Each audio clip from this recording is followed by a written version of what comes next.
ကျေးဇူးရှင်ဆရာတော်ဘုရားဆရာတော်ဘုရားကြီးမွတ်ကြားချီးမြှင့်တော်မူမိအနုမောဒနာဩဝါဒတရားနာယူကြီးညိုကြပြီးယနေ့လူရန်မှုအစုစုတို့ကိုရေဆက်သွန်ချအမျှပေးဝေလိုကြသည်ဖြစ်ပါ၍အနုမောဒနာဩဝါဒတရားနှင့်ရေဆက်ချတရားဟောကြားချီးမြှင့်ဆုံးမတော်မူပါယံဘုရားတပည့်တော်ခြေတော်အစုံဥခိုက်၍ရိုသေစွာလျှောက်ထားအပ်ပါသည်ဘုရား1389ခုနှစ်တတော်မုံလာ12ရက်2023ခုနှစ်နိုဝင်ဘာလ14ရက်အနိဒိုင်ဒေသကြီးပြုံးရင်ခရိုင်ပြုံးရင်မြို့နယ်အောင်ချမ်းသာရွာဓမ္မတရားသာသနာစင်တာကျောင်း၌ဓမ္မဝိဇ္ဇာဓမ္မယုံကျောင်းတော်ကြီးတွင်ဆင်ကြပါပြုလို့အသည်နှစ်ဖက်မိဘများယေရှုမူထ၍မူစေမျိုးဥကြောစွာ၌တော်လေးမူရ၌ညီမတော်ဝင်သူစားသာရှိတရဏလင်္ကာရမောင်စေရ၌မောင်တုတ္တ၌မောင်ကန်ကောင်းခန့်၌မိသားစုကဘုရားကျေးဇူးဆရာတော်ကြီးနှင့်တဲဥဆရာတော်စာကြဆရာတော်ရှင်တရဏလင်္ကာရတို့အားကန်ထချင်းသိက္ခာပရပူဇာလှူတော်မင်္ဂလာအခမ်းအနားမုရုမြို့ကောပရန်ကြီးပါအောင်မင်္ဂလာဆရာတော်ဥဆောင်တော်တရားကမများဤတတဘဝတ္ထုတို့ကိုလှူဒန်းသည့်အလှူတော်မင်္ဂလာအခမ်းအနားနှင့်ဖခင်ကြီးဥစိန်မိခင်ကြီးတော်ရွှေတော်အားယေရှု၍မန္တလေးမြို့တော်အေးကြီးခေါ်တော်အဲလေးမိသားစုတို့ကတနေ့တာဆန်းဆက်ကလူတန်းရင်ဆွမ်းလူတော်မင်္ဂလာအခမ်းအနားအနုမောဒနာနဲ့ဩဝါဒတရား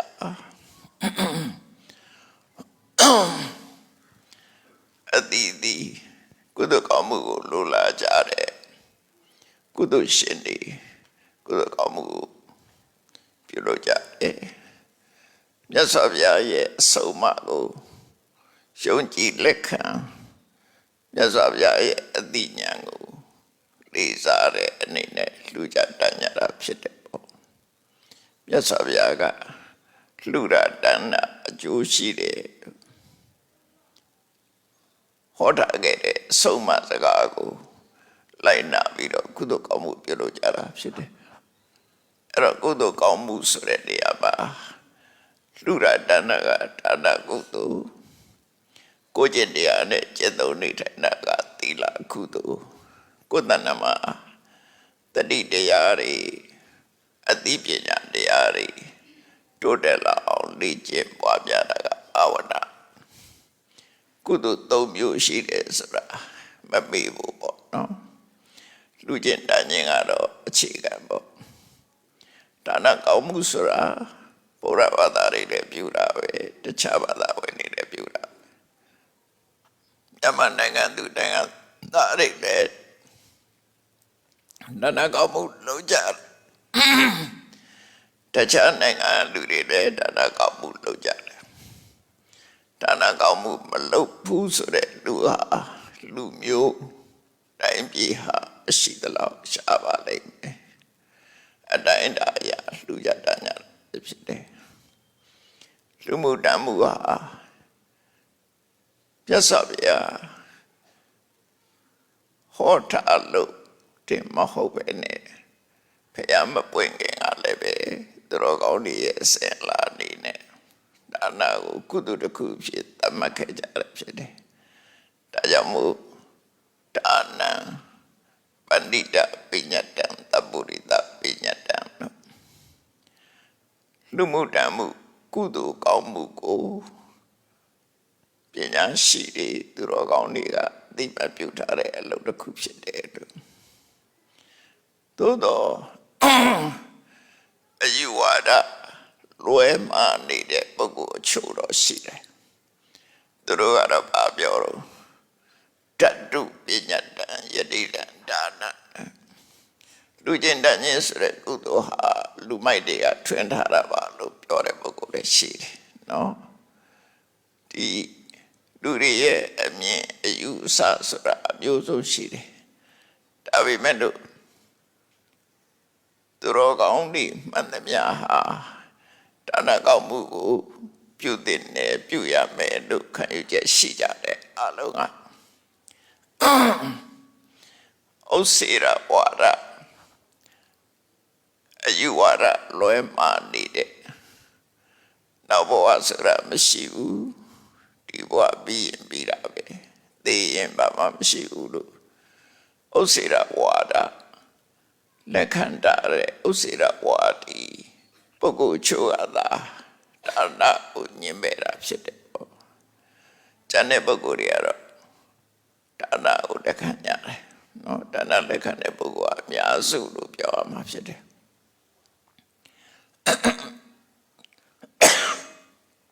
ဒါနကိုညင်မဲ့တဲ့အုပ်စုဟာသူတို့လာလှူတဲ့အခါကျတော့သူတို့လက်ခံနော်ရှင်းတော့မညီဘူးလို့ဆိုလို့ပေါ့သူများကသာမလှူတာသူလာလှူလို့ရှင်းလက်ခံတယ်အဲ့ဒါဟာရှင်းတော့မညီဘူးလေနော်တကယ်သူတော်ကောင်းတွေစင်လာတော့အဲ့လိုမဟုတ်ဘူး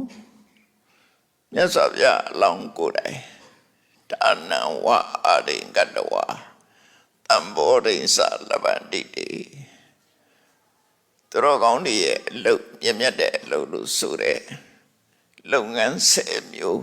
ပါရမီကုသိုလ်10ရပ်အဲ့ဒီပါရမီကုသိုလ်တွေထဲမှာနံပါတ်1ထားပြီးတော့လုပ်တာဒါနကုသိုလ်ပဲဖြစ်တယ်မြတ်စွာဘုရားအလောင်းတော်ရဲ့ဘဝကိုကြည့်လိုက်မယ်ဆိုလို့ရှိရင်သူဗေဒဘဝကစပြီးတော့လှုပ်ခဲ့တန်းခဲ့တာနောက်ဆုံးပါရမီတွေစုံစုံညီညီဖြည့်ကျင်လို့နောက်ဆုံးဘဝပါရမီဖြည့်ရနောက်ဆုံးဘဝလို့ဆိုရမယ်ဝိတ္တန္တရာမင်းကြီးဘဝထီအောင်ဒါနကောင်းမှုဆိုတာဆိုတဲ့မြင်မြင်လောက်သွားတယ်နော်အဲ့ဒါဝိတ္တန္တရာမင်းဆိုတာပါရမီဖြည့်တဲ့ဘဝမှာနောက်ဆုံးဘဝပဲဝိတ္တန္တရာပြီးရင်တေတကေတုဆိုတဲ့ဒုတိယဘုံကနတ်သားသွားဖြစ်တယ်ပြီးတဲ့အခါကျတော့ဖျားတေတရမင်းသားဖြစ်ပြီးတော့ဖျားဖြစ်တော့တာပဲအဲ့တော့ဒါနပါရမီကုသိုလ်အထုတ်တဲ့တဲ့ပဲနောက်ဆုံးဘဝလို့ဆိုတဲ့ဝိတ္တန္တရာမင်းတဲ့ထီအောင်လူမှုတမှုကိုလှူခဲ့တာအဲ့ဒါကြည့်မယ်ဆိုရင်လူရတဏ္ဍဟာအကျိုးမရှိဘူးဆိုတာမဟုတ်ဘူးပေါ့နော်အကျိုးရှိလို့သာတကယ်သူတော်ကောင်းသူတော်မြတ်တွေလုပ်ကြတာဒါမှမဟုတ်မြတ်စွာဘုရားကဟောတဲ့အခါမှာဒါနံပဏိတပညတံသဗ္ဗုရိတပညတံဒါနဆိုတာသူတော်ကောင်းတွေပညတံသူတော်ကောင်းတွေအတိမပြုတာပညာရှိတဲ့ပုဂ္ဂိုလ်တွေအတိမပြုတာဆိုတော့အတိမမပြုရင်သူတော်ကောင်းမဟုတ်ဘူးဆိုတဲ့အဓိပ္ပာယ်ရအတိမမပြုရင်အတိညာကဲမဲ့တဲ့သူဖြစ်တယ်ဆိုတာအတိညာရှိတဲ့ပုဂ္ဂိုလ်တိုင်းဒါနကောင်းမှုပြုလို့ကြတယ်ဘာဖြစ်လို့လို့ဆိုလို့ရှိရင်ဒါနတံဗုဒ္ဓနိဘောဂာနိလူတွေရရှိနေရတဲ့ဘဝမှာစားစရာဝတ်စရာနေစရာမကြမ်းမရင်စေဝါစတဲ့ပစ္စည်းလေးပါအသက်ရှိဖို့အတွက်ထောက်ကူဘဝရည်တည်နိုင်ဖို့အတွက်ထောက်ကူပစ္စည်းတွေလောကမှာရရှိပြီးတော့လူတွေအသက်ရှိကြတာအဲ့ဒီအသက်ရှိကြောင်းထောက်ကူတွေမှန်သမျှသည်လူကတန်းခဲ့တဲ့ဒါနကုသိုလ်ရဲ့အကျိုးဆက်လို့ပြောတာဗျာနော်ကိုယ့်ကိုယ်နဲ့သေစာစဉ်းစားကြည့်အပေါ်ယံတွေးမဲ့ဆိုရင်ပစ္စည်းဥစ္စာဆိုတာကိုယ့်အကိုချွေးနဲ့သွေးနဲ့ပြမန်းခံပြီးတော့ရှာထားရတာဒါနကုသိုလ်ကပေးတာမဟုတ်ဘူးလို့တွေးမိကောင်တွေးပြီးကြလိမ့်မယ်တချို့ကြတော့သို့တော့လောကကြီးကိုခြုံကြည့်လိုက်လို့ရှိရင်ရှာရင်ရရဲ့လားအဲ့ဒါကိုစဉ်းစားကြည့်ရနော်လူတိုင်းလည်းရှာနေကြတာပဲရှာရင်ရရဲ့လားတချို့ကြတော့လွယ်လွယ်ကူရတယ်တချို့ကြရှာစရာမလိုပဲနဲ့ရတယ်နော်တချို့ကြတော့ဘယ်လိုပဲကြိုးစားဘ အဲ့လိုပဲရှာမရတဲ့ပုဂ္ဂိုလ်တွေလည်းအများကြီးပဲအဲ့ဒါကြည့်လိုက်လို့ရှိရင်ရှားဝေခြင်းဆိုတာအကြောင်းတစ်ခုသာဖြစ်တယ်ရှားဝေခြင်းအပြင်အခြားအကြောင်းတစ်ခုရှိရအောင်မယ်စဉ်းစားလို့ရတယ်နော်ရှားတိုင်းရှားလို့ရတယ်ဆိုရင်လူတိုင်းဟာဖတ်ကန်သွားပြီးကြောက်တဲ့ရှားနေကြတာရှားတဲ့လူတိုင်းရလားမရဘူးစီးပွားဆိုအဲ့လေလူတိုင်းလောက်တာရလားမရဘူးရှားတဲ့လူရတယ်မရတဲ့လူမရဘူးအဲ့ဒီလိုကွဲပြားခြားနာနေတာကိုအတီးအကြောင်းတစ်ခုတည်းမဟုတ်ဘူးဆိုတာစဉ်းစားရမယ်မြတ်စွာဘုရားကအကြောင်းဆိုတာအမျိုးမျိုးစဉ်းစားတာတစ်ခုတည်းမဟုတ်ဘူးပဲခါပဲဖြစ်ပရိစ္ဆေသမုပ္ပါဒ်ကိုကြည့်လိုက်အကြောင်းလေးမျိုးမျိုးတစ်ခုတည်းလို့ပြောလို့မရဘူးနော်အမှန်မသိတာကစပြီးတော့လုံမိလုံရကံတရားတွေလုံမိတာကောင်းတာလည်းလုံတယ်မကောင်းတာလည်းလုံတယ်အမှန်မသိတာအဝိဇ္ဇာကအကြောင်းတစ်ခုအမှန်မသိရုံနဲ့တော့ဘာမှမဖြစ်သေးဘူးအမှန်မသိလို့လုံမိလုံရလုံတယ်ကောင်းတာလည်းလုံတယ်မကောင်းတာလည်းလုံတယ်အဲ့ဒီလုံခြင်းမလုံခြင်းကိုအကြောင်းပြုပြီးတော့ဘဝဆိုဖြစ်လာတယ်ကောင်းတာလုံတဲ့အခါကောင်းတဲ့ဘဝရောက်လာတယ်မကောင်းတဲ့ဘဝလုံရင်မကောင်းတဲ့ဘဝရောက်လာတယ်အဲ့ဒီမှာရင်ကြည့်အဝိဇ္ဇာဆိုတဲ့အမှန်မသိမှုကအကြောင်းတစ်ခုနော်အဝိဇ္ဇာကိုကိလေသာလို့ခေါ်တယ်အဝိဇ္ဇာဆိုတဲ့အမှန်မသိကအကြောင်းတစ်ခုအဲ့ဒါကိုအကြောင်းပြုပြီးတော့ကုသိုလ်အကုသိုလ်လုပ်ခြင်းကအကြောင်းတစ်ခုအကြောင်းနှစ်ခုဖြစ်သွားပြီနော်ဒီနှစ်ခုနဲ့ဘဝအရာကံနဲ့ကိလေသာပေါင်းပြီးတော့ဘဝကိုထုတ်လုပ်တယ်ဒါစဉ်းစားကြည့်လို့ရတယ်အဲ့တော့ဘဝတစ်ခုလူဘဝတည်းမဲ့ကံနဲ့ကိလေသာပေါင်းပြီးတော့ထုတ်တာဆိုတာသိရတယ်လို့ပဲသစ်ပင်တော်တောင်ရေးမြေသစ်ပင်နေလည်းကြည့်လိုက်သစ်ပင်နေဟာမျိုးစေ့တစ်ခုတည်းနဲ့အပင်မဖြစ်ဘူးအဲ့ဒီမျိုးစေ့တွေဟာမြေနဲ့ရေနဲ့ပေါင်းမှအပင်ဖြစ်တယ်နော်အဲ့ဒါကြောင့်မို့အကြောင်းဆိုတာနှမျိုးရှိတယ်လို့မှတ်အကြောင်းတစ်ခုကစနကဟေတုဖြစ်စေတတ်တဲ့အကြောင်းအဲ့ဒါကအကြောင်းတစ်ခု producing cause လို့ခေါ်တယ်ဖြစ်စေတတ်တဲ့အကြောင်းကတစ်ခုနောက်တစ်ခုထောက်ပံ့ကူညီပေးတဲ့ဥပထမကဟေတုအထောက်အကူပြုတာကအကြောင်းတစ်ခု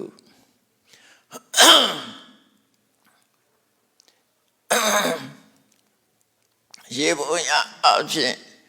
ခြုံငုံကြည့်လိုက်မယ်ဆိုလို့ရှိရင်အဲ့ဒီအကြောင်းနှစ်ခုတွေ့ရတယ်နော်မျိုးစိတ်တွေကဖြစ်စေတဲ့အကြောင်းရေတို့မြေတို့ကအထောက်အကူပြုတဲ့အကြောင်းရှေးမြေကိုအမိပြုပြီးတော့မှမျိုးစေ့ကအမြင့်နဲ့အညောင်ထုတ်ပေးတယ်ပူပေါင်းဆောင်ရတာလူဘဝဆိုတာလည်းအဲ့တိုင်းပဲကိလေသာနဲ့ကံပေါင်းတာကိလေသာတစ်ခုတည်းလည်းမထုတ်ဘူးကံတစ်ခုတည်းလည်းမထုတ်ဘူးကံနဲ့ကိလေသာနှစ်ခုပေါင်းပြီးတော့မျိုးစေ့တစ်ခုထုတ်တာအဲ့တော့ကိလေသာနဲ့ပေါင်းရမှကံကကျိုးတရားကိုဖြစ်စေနိုင်တယ်လူဘဝလည်းအဲ့တိုင်းပဲအဲ့တော့အကြောင်းဆိုတာတစ်ခုတည်းမဟုတ်ဘူးတိတဲ့ပို့နိုင်သေးတယ်ပေါ့မြတ်စွာဘုရားကအဲ့ဒီအကြောင်းတရားတွေကိုလက်ခံအကြောင်းတစ်ခုတည်းဆိုတဲ့အယူဝါဒတွေကပါတော့ဆိုရင်အိုးတော်ရေးပြီးလူဘဝဆိုတာဘုရားသခင်ဖန်ဆင်းလို့ရတယ်ဆိုအကြောင်းတစ်ခုတည်းဖြစ်နေနော်ဘုရားသခင်ဖန်ဆင်းလိုက်တာနဲ့အကုန်လုံးဖြစ်သလားစဉ်းစားကြည့်ရအောင်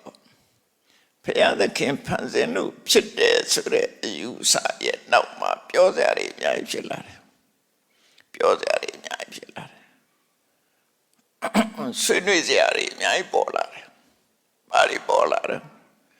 ဘုရားသခင်ဆိုတာကရုဏာရှင်မေတ္တာရှင်အသိပညာတတ်ပညာအရှိဆုံးပုဂ္ဂိုလ်အဲ့ဒီလိုတရားဝါတွေကိုတဏှာတတ်တဲ့ ကြီးမားတဲ့အနန္တတကူရှင်ကြီးကဘာဖြစ်လို့လူတွေကိုဆင်းရဲအောင်ဖန်ဆီးလဲ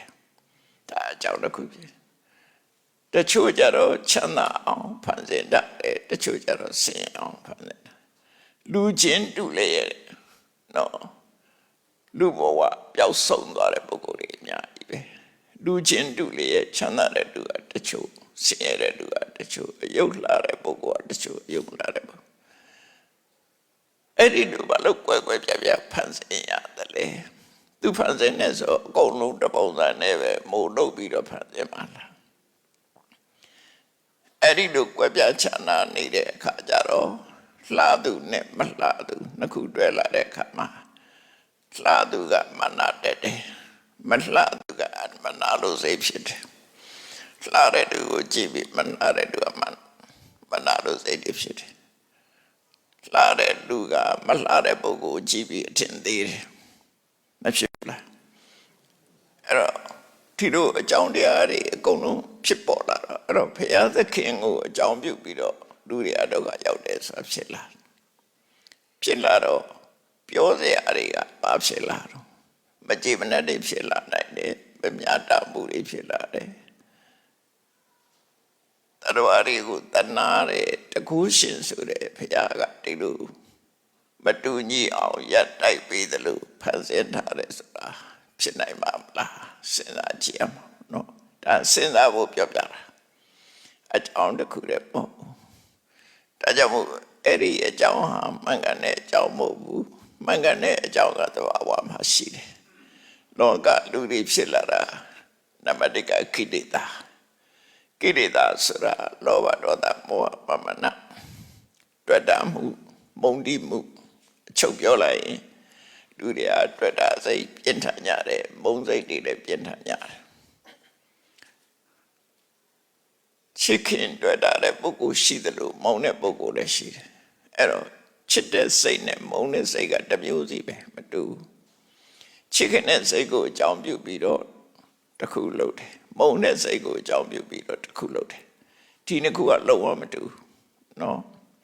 လုံးဝမတူသည့်အတွက်ကြောင့်သူ့ရဲ့လုပ်ရကလည်းမတူတော့မကောင်းတာတွေဖြစ်လာတယ်အဲ့ဒီချစ်ခင်ခြင်းကိုအကြောင်းပြုပြီးတော့ကောင်းမကောင်းလုပ်ရမုန်းတိမှုကိုအကြောင်းပြုပြီးတော့ကောင်းမကောင်းလုပ်ရဆိုတဲ့ကံတရားတွေကဝေပြချနာလာတယ်မြတ်စွာဘုရားကတော့ကိလေသာကိုအကြောင်းပြုပြီးတော့ကောင်းမကောင်းကံတွေဖြစ်တယ်အဲ့ဒီကံကြောင့်မို့လို့ဘဝတစ်ခုရတယ်ဘယ်သူသွားအပြစ်တင်ဘယ်သူအပြစ်တင်ဖျားလည်းအပြစ်တင်စရာမရှိဘူးလေတကယ်အစစ်မှန်ကိုဟောပေးတာအဝိဇ္ဇာဆိုတာကိလေသာသင်္ခါရဆိုတာကံကိလေသာကြောင့်ကံဖြစ်တယ်ကံကြောင့်ဘဝဖြစ်လာတယ်နော်ကံကြောင့်ဘဝဖြစ်လာတယ်ဘဝတစ်ခုရလာပြီဆိုရင်စက်တိုက်ပါတွေဖြစ်လာတော့ဘဝဆိုတဲ့နေရာမှာအသိစိတ်ပါလာတယ် physical body ဆိုတဲ့ရုပ်ခန္ဓာကိုယ်ကြီးပါလာတယ် mind and matter body and mind ပေါ့နော်ရုပ်ခန္ဓာကြီးပါလာတယ်အသိစိတ်ပါလာတယ်အဲ့ဒီနှစ်ခုပါလာတဲ့အခါမှာဘာတွေပါလာတော့ဆိုပြင်ပနဲ့ဆက်သွယ်နိုင်တဲ့အာယုံခံတဲ့ကရိယာတွေပါလာတယ်မျက်စိနာနာလျာကာယမနဆိုတာတွေရလာတယ်အဲ့ဒီမျက်စိနာနာလျာကာယမနမှာပါရီလာဆက်သွယ်ဖျားဟောတဲ့ပရိစ္ဆေသုဘကလူဖြစ်လာဖို့တရောစတဲ့ဖြစ်လာဖို့ကိုပြောတာနော်အဲ့ဒါကြည့်လိုက်ရင်ငါတို့ဘယ်လိုဖြစ်လာလဲဆိုတာသိတယ်အဲ့ဒီမှာအမိဖေးမွေးလိုက်လို့လူဖြစ်လာတယ်ပေါ့အပေါ်ရန်ကြည့်ပဲဆင်နော်အမိဖေးကမွေးတယ်ဆိုအမိဖေးကမွေးပေးနိုင်သလားဆိုမွေးပေးနိုင်တာမဟုတ်ဘူးအမိကလှုပ်မပေးနိုင်ဘူးလှုပ်ပေးနိုင်တာပါတော့ဆိုရင်သူ့ကိုမိပြီးတော့ဖြစ်နေတာလေးကိုသူစောင့်ရှောက်ပေးအောင်ပဲသူကဖြစ်အောင်လုပ်တာမဟုတ်ဘူးပြောရမယ်ဆိုလို့ရှိရင်တစ်ပင်ပေါက်တာမြေကြီးကပေါက်တာလားမျိုးစေ့ကပေါက်တာလားမျိုးစေ့ကပေါက်တာမျိုးစေ့မရှိဘဲနဲ့မြေကြီးကမပေါက်နိုင်ဘူးနော်အဲ့တော့အမေကအားနဲ့တူတော့ဆိုရင်မြေကြီးနဲ့ပဲတူတယ်နော်ကံကမှမျိုးစေ့အမေကမြေကြီးပေါ်မှာရှင်သန်ပေါက်သွားရဆို အမေဖေကဘာလို့ supporting condition ဥပဒမကကြောင်းတရားလို့ခေါ်တယ်နော်အဲ့တော့ရေကြီးနဲ့ရေကသူ့ဟာသူနေသူကတစ်ပင်ပေါအောင်လုပ်လို့မရအောင်ဘသူနဲ့ပေါင်းမှတစ်ပင်ပေါတော့ဆိုမျိုးစေ့နဲ့ပေါင်းမှတစ်ပင်ပေါတယ်အဲ့တော့အမေဖေဆိုတာထားလိုက်မြေကြီးနော်ကံတရားကမျိုးစေ့အမေဖေကိုမိပြီးတော့ကံတရားကနေထုတ်လုပ်ပေးလိုက်တယ်ထုတ်လုပ်လိုက်တဲ့အပင်ဖြစ်လာတဲ့ဘဝကြီးတစ်ခုရလာတဲ့ဆိုတဲ့ချိန်မှာမျက်စိနာနာတရားကာယမနာဆိုတဲ့အင်္ဂါရတိပါလာတယ်ပါလာသည့်အတွက်ကြောင့်မျက်စိရှိလို့မြင်ကြအာယုန်တွေကိုမြင်နေနားရှိတော့ကြားကြအသံတွေကြားလာတယ်တစ်ခုနဲ့တစ်ခုမတူဘူးမျက်စိနဲ့မြင်ရတဲ့အာယုန်ကတစ်ခုနားနဲ့ကြားနားနဲ့မြင်လို့မရဘူးနော်နာနဲ့မှကြားလို့ရတဲ့အသံကတစ်ခုမျက်စိနဲ့ကြည့်လို့မရဘူးအသံကိုအနံ့ကြတော့နှာခေါင်းနဲ့မှရနိုင်တယ်မျက်စိတို့နားတို့နဲ့မရဘူးအရသာကြတော့ရှားနဲ့မှသိနိုင်တယ်မျက်စိတွေနားတွေနှာခေါင်းတွေနဲ့မရဘူးเนาะအထီးတွေ့ကြတော့ကိုယ်ကာယနဲ့မှရနိုင်တယ်ကြံတဲ့မျက်စိနာနာတရားတွေနဲ့မရဘူးတခြားအာယုန်တွေကြတော့စိတ်နဲ့မှသိနိုင်တယ်ဟောပြင်မကအာယုန်တွေကိုကြည့်လိုက်ရင်ကိုယ်ခန္ဓာမှာရှိတဲ့မျက်စိနာနာတရားကာယမနာဆိုတာတွေပေါ်မှာလာပြီးတော့မြင်စေရအာယုန်တွေကမျက်စိမှာလာပေါ်တယ်အသံတွေကနားမှာပေါ်တယ်အနံ့တွေကနှာခေါင်းမှာပေါ်တယ်အရသာတွေကလျှာမှာလာပေါ်တယ်အထီးတွေ့တွေကကိုယ်ကာယမှာပေါ်တယ်စိတ်ကူးကြံစည်ပြီးတော့သိနိုင်တဲ့အာယုန်တွေကမနာမှာလာပေါ်တယ်အဲ့ဒီနှစ်ခုပေါင်းစပ်တာဒါကသဘာဝတရားပဲရှိသေးတယ်အဲ့ဒီလိုပေါင်းစပ်ပြီးသွားတာပေါင်းစပ်ပြီးသွားတာကိုနှစ်ခုပေါင်းစပ်မှုကိုဖြစ်ပေါ်စေတဲ့တရားကဖတ်တာလို့ခေါ်တယ်။အလာယနာပစ္စယဖတ်တော့နော်ထိတွေ့သွားတယ်နှစ်ခုစုံသွားတယ်ပေါင်းတယ်ဆိုဘယ်လိုလဲစီနဲ့လက်နဲ့ပေါင်းလိုက်တဲ့အခါအတန်ထွက်မလာဘူးလားနော်စောင်းတိတဲ့အခါမှာစောင်းနဲ့လက်နဲ့ပေါင်းတဲ့အခါမှာအတန်ထွက်လာတယ်အဲ့ဒါလိုပဲမျက်စိနဲ့အစင်အာယုံနားနဲ့အတန်နှာခေါင်းနဲ့အနံ့လျှာနဲ့ရတာကိုယ်ကာယနဲ့အထီးတွေစိတ်ကူးကြံစည်မှုနဲ့စိတ်နဲ့အာယုံပေါင်းစုံလိုက်တဲ့အခါမှာအတိတ်တစ်ခုပေါ်လာတယ်နော်အဲ့ဒါအတိတ်တစ်ခုပေါ်လာတာပါပေါ်လာတော့ဆိုစိတ်ဆိုတာပေါ်လာအဲ့စိတ်နဲ့ရှင်တွဲပြီးတော့ဖြစ်လာတယ်စိတ်ခံစားချက်ဝေဒနာဖတ်တာပစ္စယဝေဒနာဆိုတာပြောတာနော်စိတ်ဆိုတာလည်းဒီထဲမှာပါပြီးသားလို့မှတ်တာနော်ထင်ရှားလာတာကဘာလို့စိတ်ခံစားချက်ကထင်ရှားလာတယ်စိတ်ကအာယုံကိုရယူပေးတဲ့အဆင့်ပဲရှိတယ်နော်အာယုံရဲ့ရတာကိုခံစားတာစိတ်မဟုတ်ဘူးစိတ်ကအာယုံကိုရယူလိုက်တာပဲရှိတယ်ဖတ်တာကအာယုံနဲ့စိတ်ဆုံးတာပဲရှိတယ်အာယုံရဲ့အရသာခြုံငုံပြီးတော့သိလိုက်တာကြတော့ဝေဒနာဒါကြောင့်ဝေဒနာဆိုတဲ့စကားလုံးကိုဝေတိတိဝေဒယတိဆိုတဲ့နေရာမှာသာနာတိဆိုတဲ့အဓိပ္ပာယ်နဲ့ပါတယ်သိတာနော်သိတယ်ခံစားတယ်အာယုံရဲ့အကြောင်းကိုကောင်းကောင်းကြီးသိသွားတာဝေဒနာပဲ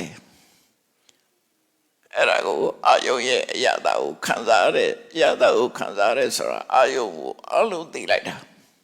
ဘယ်လိုသိတာတော့အခုဆောင်းရသည်ဆိုလို့ရှိရင်အနွေးတဲ့တွေဝေါ်လာတော့နှွေးမှန်သိလိုက်တယ်မဟုတ်လားနှွေးတာလေးကိုကြိုက်သလားမကြိုက်ဘူးလားအေးတဲ့နေရာမှာနှွေးလေးချုပ်လိုက်နှွေးတာလေးကိုကြိုက်တယ်အဲကြိုက်တာဒီနှွေးတဲ့အာယုန်လေးကိုလက်ခံလိုက်တာပဲအဲ့ဒီလိုလွယ်လွယ်ကူကူနဲ့လက်ခံတာကိုဒုက္ခဝေဒနာလို့ခေါ်တာပဲတော့အင်္ဂလိပ်လိုပြောရင် feeling လို့သာသူတို့ပြောကြတယ်မှန်ကတော့ comfortable နော်ချမ်းနေလို့ရှိရင်ဒုက္ခဝေဒနာအေးနေလို့သူကမခံနိုင်မခံညင်မှုအေးတာကိုမခံညင်မှုဆိုတာအဲ့ဒါဒုက္ခနော်ဒုက္ခဝေဒနာပေါ်တာ နှွေနှွေလေးဖြစ်သွားရင်စိတ်ကကျေနပ်သွားတယ်လွယ်လွယ်ကူကူနဲ့လက်ခံလိုက်တယ်အဲ့ဒါဒုက္ခဝေဒနာပဲအဲ့ဒီဝေဒနာကိုဖတ်တာပစ္စယဝေဒနာလို့မြတ်စွာဘုရားဟောတာကိုယ်တဏ္ဍမှာဒုက္ခဖြစ်လာဒုက္ခဖြစ်လာအများရန်ရှိနေတယ်တခါတည်းကြတော့အေးလည်းမအေးဘူးနှွေလည်းမနှွေဘူးပုံမှန်နေထားလေကြတော့ချမ်းသာတာလည်းမဟုတ်ဘူးဆင်းရဲတာလည်းမဟုတ်ဘူးကြတော့အဒုက္ခမဒုက္ခဝေဒနာ၃မျိုးဖြစ်လာတယ်ဒါခုဖြစ်နေတာတရားဆိုတာကိုယ်တဏ္ဍမှာဖြစ်နေတာတွေကိုသိအောင်လုပ်အောင်နော်အဲ့တော့ကိုယ်နဲ့အစဉ်ပြေတဲ့အာယုန်တွေတွေ့လိုက်လို့ရှိရင်သူကလွယ်လွယ်ကူလက်ခံလိုက်တယ်ဒုက္ခဝေဒနာကိုယ်နဲ့အစဉ်မပြေတဲ့အာယုန်ဆိုရင်ဆန့်ကျင်တယ်ဒုက္ခဝေဒနာအစဉ်ပြေတာအစဉ်ပြေတဲ့ဘက်ကများတယ်အစဉ်မပြေတာမပါဘူးအစဉ်ပြေလုံးတာလည်းမဟုတ်ဘူးဆိုရင်အဒုက္ခဘဒုက္ခဝေဒနာကဲတော့အဲ့ဒီဝေဒနာဖြစ်လာတဲ့အခါမှာစိတ်ကသာချက်ပေါ်လာတဲ့အခါမှာအဲ့ဒီတွေရပ်သွားလားမရပ်ဘူးနော်စိတ်ထဲမှာခံလို့ကောင်းတယ်လက်ခံလို့ရတယ်ဥပမာမဲ့အေးနေတဲ့အချိန်မှာနှွေးနှွေးလေးနေလေရရင်တတ်တာအဲ့ဒီဒုက္ခဝေဒနာဖြစ်လာလို့ရှိရင်ဘာဖြစ်တော့ဒုက္ခအယဝေဒနာအယရာဂနုတေယောနုတေတိဒုက္ခကိုကြိုက်တဲ့တဏှာဝင်လာတာအဲ့ဒါကိုပြောတာဝေဒနာပစ္စယတဏှာဆိုတာဟုတ်တယ်မလားအဲ့တော့ကိုယ်တဏှာမှာဖြစ်နေတာအကောင်းဖြစ်တာလားမကောင်းဖြစ်တာလားအဲ့ဒီအချိန်မှာစဉ်းစားကြည့်နော်ခံလို့ကောင်းတဲ့ဒုက္ခဝေဒနာလေးဖြစ်လာလို့ရှိရင်ကြိုက်တယ်ဆိုရဲနှစ်သက်တဲ့တွေ့တာတဲ့နောက်ထပ်အမျိုးလေးနဲ့နေချင်တယ်ဆိုတဲ့ဆန္ဒပေါ်လာရင်ဝေဒနာပစ္စယတဏှာဖြစ်လာတာပဲအဲ့ဒီတဏှာကြတော့ကိလေသာလို့ခေါ်သွားတယ်နော်ဒုက္ခဝေဒနာမကြိုက်တာဖြစ်လို့ရှိရင်စိတ်ကဆန့်ကျင်တယ်မဟုတ်လားစိတ်ထဲမှာမကြိုက်ဘူးဆိုတဲ့အခါမှာဘာဖြစ်လာတော့ဒုက္ခအယဝေဒနာယပဋိက္ခနုတေယောနုတေတိဒုက္ခဝေဒနာဖြစ်တိုင်းမကြိုက်တဲ့စိတ်ဆန့်ကျင်တဲ့စိတ်ပေါ်လာတယ်အဲ့ဒါဒေါသပဲနော်အဲ့တော့ဒုက္ခဝေဒနာနဲ့တွေ့တိုင်းတဏှာလောဘဖြစ်တယ်ဒုက္ခဝေဒနာနဲ့တွေ့တိုင်းဒေါသဖြစ်တယ်ကြိုက်မတဲ့ဒီအာယုဝေဒနာနဲ့ပတ်သက်ပြီးခံစားမှုမသိဘူးဆိုရင်မတ္တမဲ့နေလိုက်ပြန်ဖြစ်တာတော့ဖြစ်တယ်မတ္တမဲ့နေလိုက်တယ်အေးတာလည်းမဟုတ်ပူတာလည်းမဟုတ်ဒုက္ခလည်းမဟုတ်ဒုက္ခလည်းမဟုတ်ဘူးကြတော့အဒုက္ခမဒုက္ခမထင်ရှားတဲ့ဝေဒနာဖြစ်လာတဲ့အခါကျဘာဖြစ်တော့အဲ့ဒီမှာရောကိလေသာကလွတ်ကြလားဆိုမလွတ်ဘူးအဒုက္ခယမအဒုက္ခမဒုက္ခယဝေဒနာယအဝိဇ္ဇာနုတေယောနုတေတိအဝိဇ္ဇာကိန်းသွားဗျာအဲ့တော့ဘုန်းကြီးတို့တွေပုထုဇဉ်တွေရဲ့ဘဝမှာကြည်လိုက်ဘယ်ကမှအကုသိုလ်မလွတ်နိုင်ဖြစ်နေနော်အကုသိုလ်ဆက်ရှိတယ်ဒါကစိုးစိုးဝါးဝါအကုသိုလ်ကြီးလားလို့ဆိုအဲ့လိုတော့မဟုတ်ဘူးတန်တရားဝကမလွတ်နိုင်တော့အောင်ဖြစ်တဲ့အကုသိုလ်တာဖြစ်တယ်အပေကြတဲ့အကုသိုလ်မျိုးပြောတာမဟုတ်ဘူးအဲ့တော့အကောင်းဖြစ်နေတာလားအဆိုးတွေဖြစ်နေတာလားဆိုကောင်းတွေဖြစ်တာမဟုတ်ဘူးအဆိုးတွေဖြစ်နေတာအဲ့ဒီအချိန်လေးမှာဒုက္ခဝေဒနာဖြစ်တဲ့ဆိုတဲ့နေရာမှာကြိုက်တာမကြိုက်တာကိုကျင့်တတ်တာမကျင့်တတ်တာအောင်မစင်စားဘဲနဲ့ဒုက္ခဝေဒနာဖြစ်နေတာပါလားလို့သိလိုက်တာနဲ့တပြိုင်နက်ခုနရာဂဒုတိယမလာဘူးဒုက္ခဝေဒနာကိုလည်းဒုက္ခဝေဒနာလို့သိလိုက်တာနဲ့တပြိုင်နက်ဒေါသဖြစ်တော့ဘူးအဒုက္ခမဒုက္ခဝေဒနာကိုလည်းပဲဒါကတခဏပဲဖြစ်တာလို့သိလိုက်တာနဲ့တပြိုင်နက်အဝိဇ္ဇာမလာတော့အဲ့ဒီနေရာလေးမှာဒီလိုသိအောင်လုပ်တာကိုဘာဝနာလို့ခေါ်တယ်နော်ကိုယ်တဏ္ဍမှာဒုက္ခဖြစ်လဲသိတယ်ဒုက္ခဖြစ်လဲသိတယ်အဒုက္ခမဒုက္ခဆိုလဲသိလိုက်တယ်သိလိုက်တဲ့အချိန်လေးမှာဒီတရားလေးမှာဟိုဘက်ကိုမကူးဆက်အောင်ဆိုလိုတာကမိဆက်ပြီးတော့မလောင်အောင်တားလိုက်တာဝေဒနာပစ္စယတဏှာဆိုတာမလောင်တာနော်ဘ ရိစ္ဆသမုပ္ပါဒ်မှာဝေဒနာရဲ့နောက်မှာတဏှာလို့ပဲဟောတယ်သို့တော့တကယ်ဖြစ်တာကဘာလို့ဆိုရင်ဒုက္ခဝေဒနာပစ္စယတဏှာဒုက္ခဝေဒနာပစ္စယဒေါသောအဒုက္ခမဒုက္ခဝေဒနာပစ္စယအဝိဇ္ဇာတဘာဝကြတော့အဲ့ဒီတည်းဖြစ်တယ်ဒါပြင်ဘာလို့ပရိစ္ဆသမုပ္ပါဒ်မှာဝေဒနာပစ္စယတဏှာလို့တင်ဟောတယ်လေဆိုအဖြစ်များတာကိုကြည်ဟောတာမြတ်စွာဘုရားအလုံးကိုခြုံငုံပြောလိုက်တာ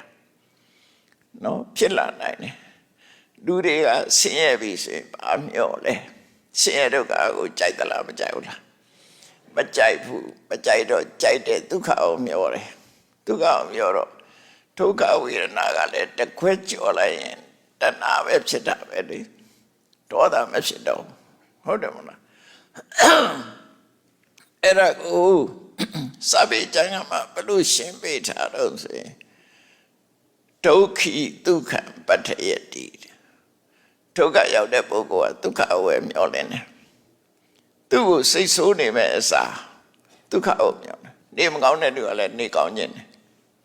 ကောင်းကြိုက်နေတဲ့သူကလည်းကောင်းကြိုက်ပြောက်တာမျောခြင်းဟုတ်တော့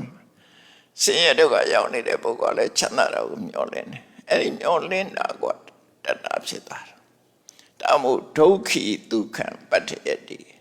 ဒုက္ခဖြစ်နေတဲ့သူကဒုက္ခပြောတယ်ဒါပြင်ဒုက္ခဖြစ်တဲ့သူကဒုက္ခိပဲရောပြီးအစ္စတိဒုက္ခဖြစ်နေတဲ့ပုဂ္ဂိုလ်ကျတော့ထိတဲ့ပို့ကောင်းတာမျောပြန်ရောအဲ့တော့ကြည့်လိုက်မယ်ဆိုရင်အမျောကြီးပဲသူကအမျောနဲ့ကြည့်ပဲဆိုရင်ဝေဒနာပစ္စယတဏှာဆိုတာဟုတ်တယ်ပေါ့နော်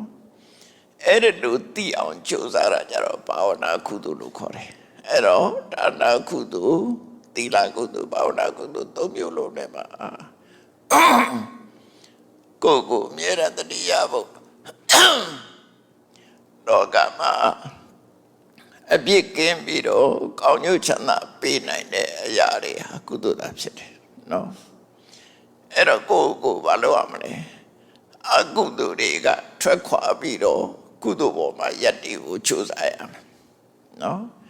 အကုသိုလ်ကရှောင်ဖယ်ပြီးတော့အကုသိုလ်ကကင်းတော့အောင်နေထိုင်ပြီးတော့ကုသိုလ်ပဲကိုရအောင်လုပ်ရမှာဖြစ်တယ်ဒါကိုဘဝကိုကြိုးစားဖို့ကုသိုလ်ဆိုတဲ့နေရာမှာအစဉ်စဉ်ရှိတယ်ဒါနကုသိုလ်ကလည်းဘဝယက်တည်နိုင်ဖို့အကုသိုလ်ကိုရှောင်လိုက်တာပဲဒါနကုသိုလ်ကပဲအကုသိုလ်တွေရှောင်တာလို့ဆိုရင်လောဘဆိုတဲ့အကုသိုလ်မစ္စရိယဆိုတဲ့အကုသိုလ်အဲ့ဒါတွေကိုရှောင်လိုက်တာလောကကြီးမှာစားစရာမရှိအောင်မွဲနေတာမစ္စရိယကြောင့်လူတွေဟာလေစားစရာမရှိအောင်ဒုက္ခရောက်တဲ့ပုဂ္ဂိုလ်တွေကမစ္စရိယကြည့်ခဲ့တဲ့ပုဂ္ဂိုလ်တွေအဲ့လိုဖြစ်တယ်အဲ့ဒါကြောင့်မို့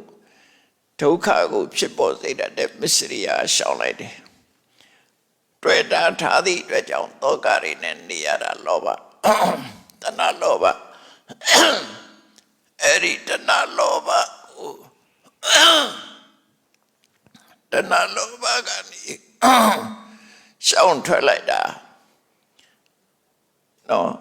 လောဘဆိုတဲ့အကုသိုလ်ကနေထွက်ခွာပြီးတော့အလောဘဆိုတဲ့ကုသိုလ်ပေါ်မှာယက်တည်လိုက်တာဒါနကုသိုလ်ပဲနော်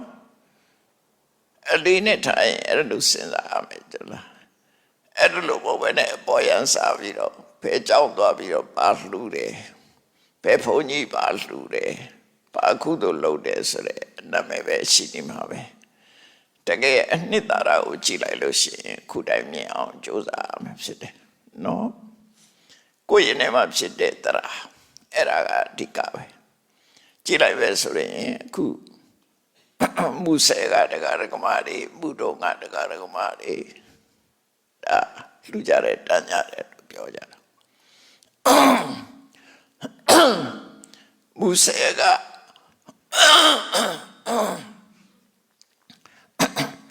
မူဆယ်ကလူတွေတရားအောင်လာတယ်ဘုတော်ကလူတွေတရားအောင်လာတယ်ဘာလို့ဖို့လာလဲဆိုရင်ကုသိုလ်လုပ်ခြင်းကုသိုလ်လုပ်ဖို့လာကြတယ်နော်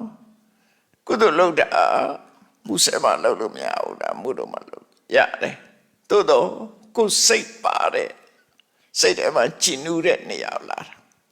တာဒါတော့ထုံးစံပဲနော်မြတ်စွာဘုရားကပိဋကတ်ထဲမှာ ကောသရမင်းကြီးကမေးတာကိုဖြေဘူးတယ်ကတ္ထပန္တိဒါနတတ္တပံဒါနကောင်းမှုဘယ်ကိုပြုရမှာတော့လို့ပြီးတော့မြတ်စွာဘုရားကဖြေတယ်ယထပတိရတိတထတတ္တပံတထတိဟိတဲ့နော်ယထပတိရတိတထတိဟိကိုချီညိုတဲ့နေရာလှူပေါ်လှူတဲ့တန်းနဲ့ဆိုတာကိုစိတ်ကြည်ညိုဖို့အဓိကစိတ်ပါတဲ့နေရာလှူပေါ်မြတ်စွာဘုရားလို့ခေါ်တာနော်ကတ္ထဒါနတတ္တပံဘယ်မှာလှူရမလဲဆိုယထပတိရတိတထတိဟိမင်းကြည်ညိုတဲ့နေရာလှူစိတ်ဝင်စားတဲ့နေရာလှူလို့ပြောတယ်အဲ့ဒီလိုပဲဒါနကောင်းမှုဆိုတာကိုယ်စိတ်ထဲမှာကြည်နူးတဲ့နေရာမှာလှူကြပြုကြတဲ့အခါကျတော့ရှင်နဲ့ကပီတိဒါတွေကဖြစ်လာတော့အဲ့တော့ကိုယ့်ရဲ့စိတ်စေရနာစွန့်လွတ်နိုင်မှုအလောဘရှုံးကြည်မှုတတ္တာနော်တွန်းအားဖြစ်တဲ့စေရနာဒီသဘာဝတရားတွေဟာကိုယ့်ရဲ့နေမှာဖြစ်လာတဲ့ဒီသဘာဝတရားတွေသည်လောဘဆိုတဲ့အကုသိုလ်မစ္စရိယဆိုတဲ့အကုသိုလ်တွေကိုတစ်ဖက်ကနှိမ်နှင်းပြီးတော့အလောဘဆိုတဲ့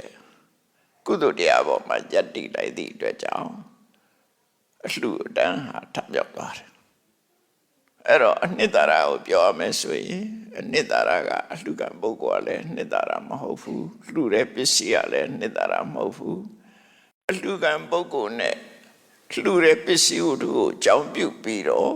စိတ်ထဲမှာဖြစ်ပေါ်လာတဲ့ရှင်ထဲမှာဖြစ်လာတဲ့စိတ်စေရနာသာတဲ့နှစ်သာရပဲဖြစ်တယ်နော်အဲ့ဒီအနှစ်သာရကိုအဓိကထားပြီးတော့မြတ်စွာဘုရားဟောတာလေးကိုမှတ်ထားဒါနကောင်းမှုပြုတဲ့အခါမှာတဲ့ကောင်းတာကလည်းကောင်းတာနဲ့ညံ့တာအဓိကမဟုတ်ဘူးတဲ့များတာနဲ့နဲတာလည်းအဓိကမဟုတ်ဘူးတဲ့အဓိကဘာလို့ရှင်ထဲမှာဖြစ်ပေါ်နေတဲ့စိတ်စေတနာအဓိကဖြစ်တယ်နော်နည်းနည်းလေးလေစိတ်စေတနာကောင်းအောင်ထားနိုင်လို့ရှင်ကောင်းတာပဲမြတ်စွာဘုရားကလှူတဲ့အခါမှာတက္ကိသန္ဒါနတိတိတတိတစားလှူတဲ့စိတ်တိကတဝါဒါနတိတိပူဇော်လို့တဲ့စိတ်ချီးမြှောက်လို့တဲ့စိတ်နဲ့လှူသာဒါနတိတိကိုယ်တိုင်ကိုယ်ကြပါဝင်ပြီးတော့လှူအာဂမနဒိဋ္ဌိကောဒါနတိလှူတဲ့လှူအားကောင်းကျိုးချမ်းသာအနေနဲ့ငါတို့စီရမှာဆိုတဲ့အသိရှိပြီးတော့လှူပါတခါတည်းပြေးလိုက်တာမျိုးမဟုတ်ဘူးသွားနော်ဘာနဲ့ဥပမာတူတော့ဆိုရင်တစ်ပင်ဆိုင်တဲ့သူကဒီတစ်ပင်ကပေါက်လာလိမ့်မယ်ပေါက်လာလို့ရှိရင်ငါတို့အသီးစားရလိမ့်မယ်ရွက်စားရလိမ့်မယ်ပွင့်ရလိမ့်မယ်ဆိုတော့ယုံကြည်ချက်မရှိဘူးလားအခုဆိုင်အခုပေါက်တာမဟုတ်ဘူးလေစောင့်ရတယ်လေအဲ့တော့သူကယုံကြည်လို့ကိုယ်ပိုင်တဲ့မျိုးစေ့တွေကိုပြည့်ကြီးဝချတာယုံကြည်လို့လုပ်တာဒါနကောင်းမှုဆိုတာလည်းအဲ့တိုင်းပဲယုံကြည်လို့လုပ်တာနော်ကိုလှူလိုက်တဲ့အလှူရဲ့ဖြစ်ပေါ်လာမယ်အတိအပွင့်ဟာကိုရမှာဆိုတာသိတယ်အဲ့ဒါကိုအာဂမနဒိဋ္ဌိကောလို့ခေါ်တယ်လှူတဲ့တန်းတဲ့အခါမှာအာဂမနကိုစီမှာအကျိုးသက်ရောက်မှုတွေဖြစ်ပေါ်လာမယ်ဆိုတဲ့ဒိဋ္ဌိအမြင်အဲ့ဒါရှိရမယ်လို့ဟောတာဒါဝေလမသုတ်တမှာဟောတယ်နော်အဲ့ဒါတို့ဒါနကောင်းမှုလုပ်တယ်ကိုယ့်ရဲ့နေမှာဖြစ်ပေါ်လာတဲ့စေရနာသဘောတရားတွေကိုသိရှိနားလည်ဖို့ပြီးတဲ့အခါမှာကိုယ်တဏ္ဍာမှာဖြစ်နေတဲ့အရာတွေဟာကြည့်လိုက်ပဲဆိုရင်သဗ္ဗေသင်္ခါရအနိစ္စလို့ဆိုတဲ့အတိုင်းရှင်ထဲမှာဖြစ်လာတဲ့တရားတရားတွေဟာအမြဲဖြစ်နေတာမဟုတ်ဘူးအကြောင်းတစ်ခုကုသိုလ်လုပ်မယ်ဆိုတဲ့အခါမှာရှင်ထဲမှာစေရနာတွေအလောဘတွေဖြစ်လာပြီးရင်ပြောက်သွားကြသူတို့ဟာအကြောင်းရှိလို့ဖြစ်တာအကြောင်းမရှိမဖြစ်ဘူးအကြောင်းရှိပြီးရင်ဖြစ်ပြီးရင်ပြတ်သွားကြအဲ့တော့အကြောင်းရှိလို့ပေါ်လာပြီးအကြောင်းမရှိရင်ပြတ်ပြောက်သွားတဲ့အရာကိုငါဟာလို့လည်းဆွဲလန်းကြမရှိဘူးငါလို့လည်းပြောကြမရှိဘူးတဘာဝတရားတသက်မြတ်တာလို့မြင်မို့လို့တယ်နော်အဲ့ဒါကိုဟောတာမြတ်စွာဘုရားကအနိစ္စဒုက္ခအနတ္တဆိုတာအဲ့ဒါပြောတာအနတ္တပဲဘယ်တဘာဝတရားမှ ထာဝရဆိုတာမရှိဘူးသူကိုယ်တိုင်ကိုကဥပမဲ့တရားတရားသူကသူဖြစ်တာလားမဟုတ်ဘူးနော်ဆိုင်ရာအကြောင်းတရားတွေကိုမှီပြီးတော့မှသူဖြစ်တာတရက်စီလေးကသူကသူပေါက်တာလားမဟုတ်ဘူးမြေကြီးနဲ့ရေမှီပြီးတော့ပေါက်တာသူကသူမပေါက်နိုင်ဘူးအဲ့ဒါလိုပဲလူရဲ့တဏ္ဍာမှာဖြစ်တဲ့စိတ်သဘောထားတွေအလုံးဟာကောင်းတာပဲဖြစ်ဖြစ်ဆိုးတာပဲဖြစ်ဖြစ်မိရအကြောင်းတစ်ခုကိုအကြောင်းပြုပြီးတော့မှဖြစ်တာအဲ့ဒါကိုစာပေကျမ်းကမှဘယ်လိုခေါ်တော့ဆိုပစ္စယယတ္တဝုဒ္ဓိပစ္စယအာယတ္တဝုဒ္ဓိအကြောင်းနဲ့ဆက်ဆက်ပြီးတော့မှဖြစ်နိုင်တာသူကသူဖြစ်နိုင်ဆိုတာမရှိဘူးဘယ်အရာမှသူကိုယ့်အကိုဖြစ်တာမရှိဘူးအဲ့ဒါလို့အကြောင်းကိုမှီပြီးဖြစ်လို့အကြောင်းကထုတ်လုပ်တာဖြစ်လို့သင်္ခါရလို့ခေါ်တာအဲ့ဒီသင်္ခါရတွေရှိနေတယ်ဗျမြဲအောင်လုပ်လို့မရအောင်ဘယ်သင်္ခါရမှမြဲအောင်လုပ်လို့မရအောင်ဘုန်းကြီးတို့တွေရထားတဲ့ခန္ဓာ၅ပါးသည်မြဲအောင်လုပ်လို့မရအောင်မြဲအောင်လုပ်လို့မရဘူးဆိုတာရင်ပြောတာမသိအောင်လုပ်လို့မရအောင်ဖြစ်လာပြီးရင်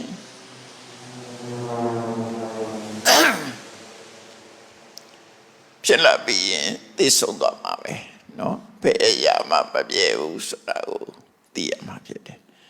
အဲ့ဒီမမြဲတဲ့အရာတစ်ခုကိုကိုစဉ်းစားဖို့ရကဒါကငါလည်းမဟုတ်ဘူးငါဟာလည်းမဟုတ်ဘူးတဘာဝတရားတသက်များတာဖြစ်တယ်ဘာလို့ဆိုသူအကြောင်းကြောင့်သူကသူဖြစ်လာတာလမ်းမေးပေါက်တဲ့သစ်ပင်ကိုငါလို့သွားတွေးလို့ရမလားမြေကြီးပေါ်ပေါက်နေတဲ့မြေကပြက်ပေမယ်ပြက်ပေမယ်လေသစ်ပင်ကသစ်ပင်မယ်ငါမဟုတ်ဘူးအဲ့တော့အဲ့ဒီသစ်ပင်တွေလဲသွားတဲ့အခါမှာဆိုရင်စိတ်ဖြစ်သလားမြတ်တပင်ပြုတ်သွားတဲ့အခါဆိုရင်စိတ်ဖြစ်သလားမဖြစ်ဘူး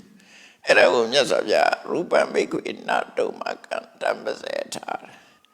ရုပ်ပဲဖြစ်ဖြစ်ဝေဒနာပဲဖြစ်ဖြစ်သင်ညာပဲကိုယ်တဏ္ဍမှာရှိတဲ့ခန္ဓာ၅ပါးဟာကိုယ်ကမဟုတ်ဘူးတဲ့ကိုယ်ကမဟုတ်သည့်အတွက်ကြောင့်တွဲဖက်ပြီးတော့မထားကြနဲ့တွဲဖက်တယ်ဆိုတာစိတ်ထဲမှာငါဟာလို့သိပိုက်မနေနဲ့သူတို့ဟာသဘာဝတရားတသက်တာဖြစ်တဲ့ငါပိုင်တာတစ်ခုမှမရှိဘူးလို့ဒီလိုစဉ်းစားနိုင်ရမယ်နော်အဲ့ဒီစဉ်းစားနိုင်မှတက္ကရာဒိဋ္ဌိဆိုတာပယ်နိုင်တက္ကရာဒိဋ္ဌိပယ်နိုင်မှဒီတဏှာကလွတ်ဖို့လမ်းစာပေါ်မှာဖြစ်တယ်အဲ့လိုဆိုရင်လမ်းစာကိုမရှိဘူးနော်တက္ကရာဒိဋ္ဌိကိုရှင်းနိုင်မှဒိဋ္ဌိဝိတ္တုဖြစ်တာအဲ့ကြတော့မှဘုရားဘာသာအမြင်မှန်ဆိုတာဖြစ်လာမှာဖြစ်တယ်ဒါကြောင့်ကုသိုလ်ကောင်းမှုပြုလုပ်တယ်ဆိုတဲ့နေရာမှာဆင်ခြင်ရှိတယ်တို့ဒီနေ့လုပ်တာဒါနကုသိုလ်အနေ80ရမှာပါတော့ဒါနကုသိုလ်လုပ်ရင်ကိုယ်ကျင့်တရားကိုအဓိကထားမှဖြစ်လို့သီလကုသိုလ်ရှိရမယ်သီလဘောအခြေခံပြီးတော့ဒါနသီလဘောအခြေခံပြီးတော့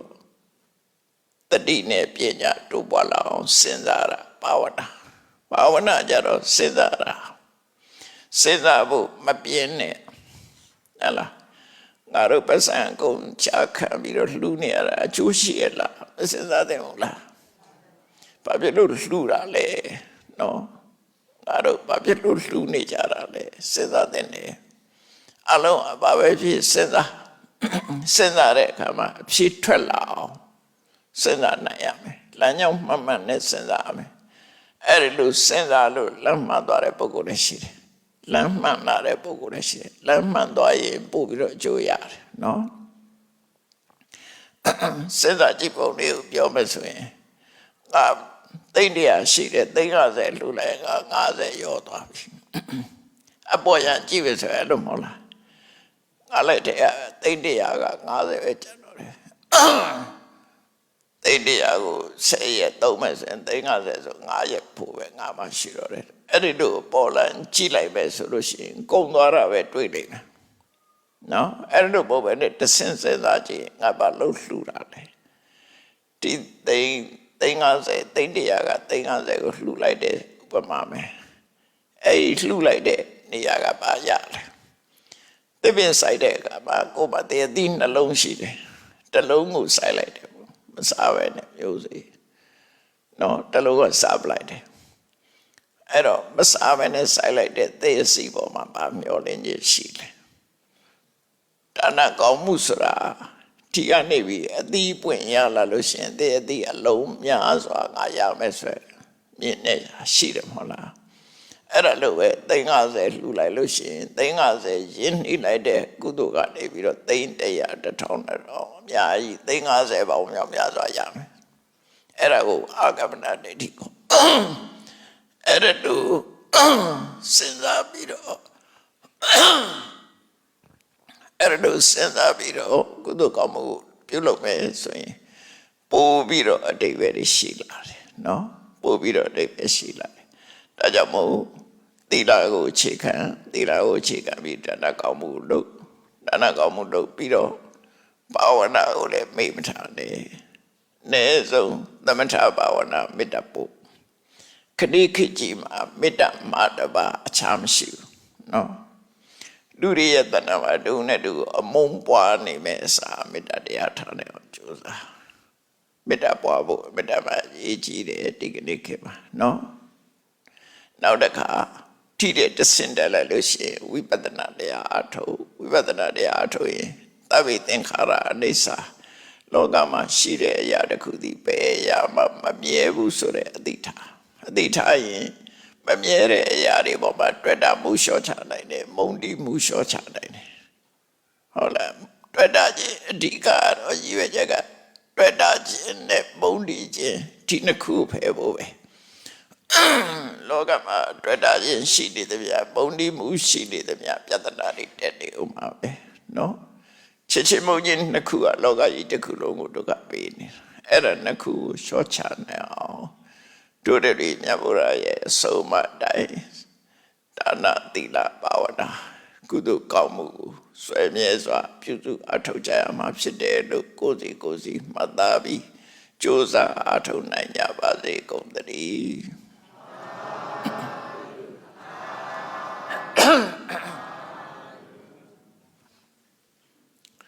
ရှိစချရအောင်ရှိစခွက်တွေကဲ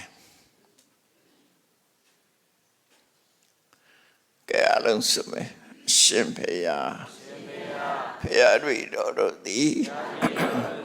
မြတ်ဗုဒ္ဓဤအဆုံးအမနဲ့ညီကုသိုလ်ကောင်းမှုကို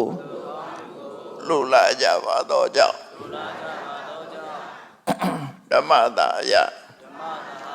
သာသနာစင်တာကျောင်းတိုင်၌သိက္ခာဝရပူဇာကံထချင်းအတုတော်မင်္ဂလာကို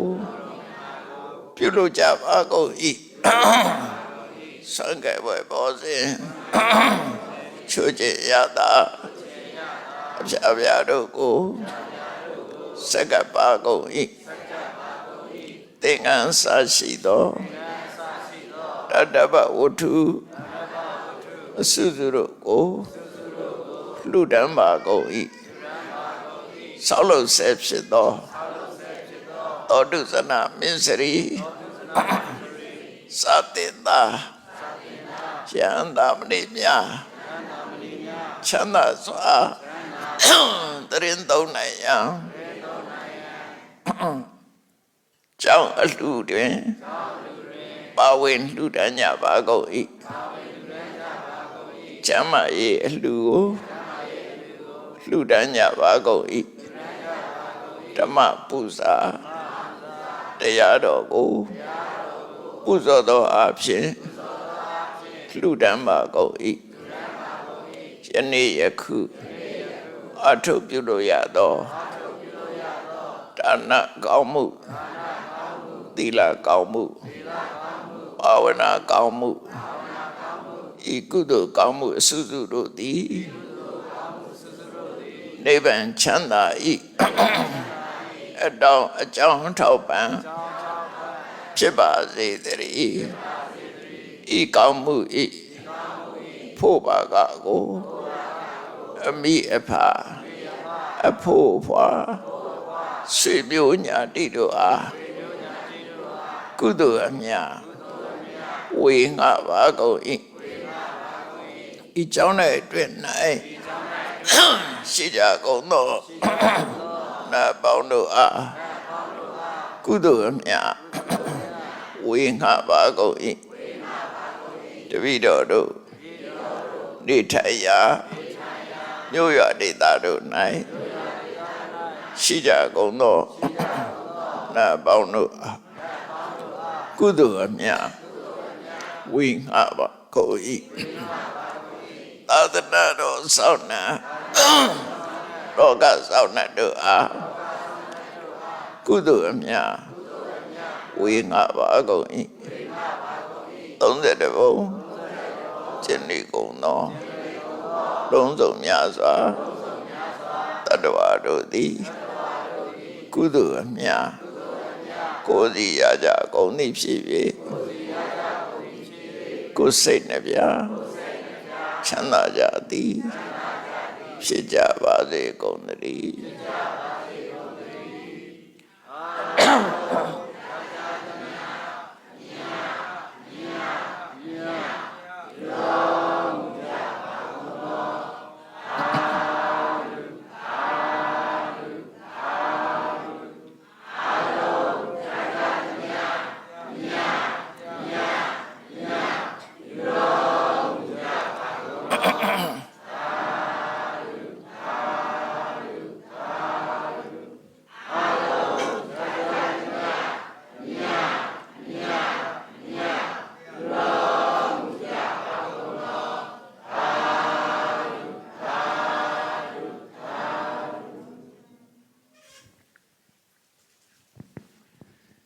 ကြာရောက်ချီးမြှင့်တော်မူပါသော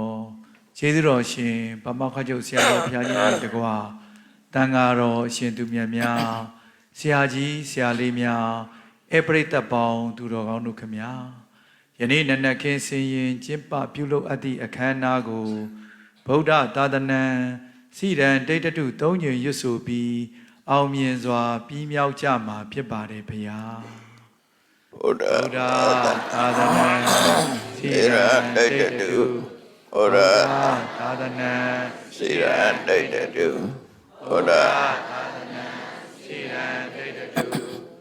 သာဓုသာဓုဆရာတော်ဘုရားကြီးထံသင်္ကန်းနှင့်လူဝဲဝတ္ထုပစ္စည်းအစုစုတို့လူတန်းကြီးအလူ